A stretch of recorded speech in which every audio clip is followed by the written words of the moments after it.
आई बाबा मला माफ करा, मी काही करू शकेन की नाही असं वाटतंय, अशी सुसाईड नोट लिहिली आहे एका नीटच्या परीक्षेची तयारी करणाऱ्या एका 16 वर्षाच्या मुलानं आत्महत्या केली आहे। ख्वाहिश नांगरे असं त्याचं नाव होतं। नागपुरातल्या रामनगरमधल्या हिलटॉप वसतिगृहात तो राहत होता। गेल्या 1.5 आठवड्यापासून तो तणावात होता असं त्यांनी म्हटलंय।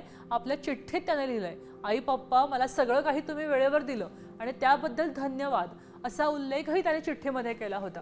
तर नागपुरातच नीटच्या परीक्षेची तयारी करणारी एक विद्यार्थिनी, तिचं नाव होतं वैदेही उईके, तिने सुद्धा 17व्या वर्षी आत्महत्या केली आहे। गेल्या वर्षी कमी गुण मिळाले म्हणून यंदा पुन्हा ती परीक्षेला बसत होती, मात्र काल घरात कुणी नसताना तिनं आत्महत्या केली आहे।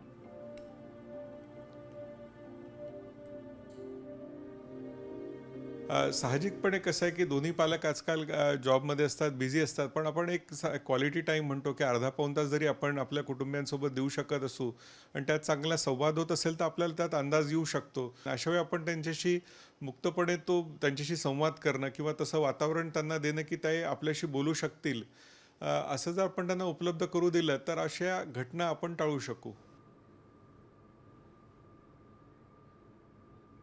नेहमी सकारात्मक दृष्टिकोन ठेवण्याचा प्रयत्न करा, नकारात्मक विचार टाळा। तसंच परीक्षा, अपयश किंवा दबाव हे क्षणिक आहे, एक अपयश तुमचं भविष्य ठरवत नाही। अभ्यासाचं ध्येय निश्चित करा आणि ते पूर्ण करण्यासाठी प्रयत्न करा। अभ्यासाचा ताण वाटत असेल तर पालक, शिक्षक किंवा मित्रांशी बोला। सतत अभ्यास न करता पुरेशी विश्रांती घ्या, ध्यान करा आणि योगा करा। आता isakal.com आहे देशातील नंबर 1 ची मराठी न्यूज वेबसाईट। प्रत्येक अपडेटसाठी isakal.com ला नक्की भेट द्या।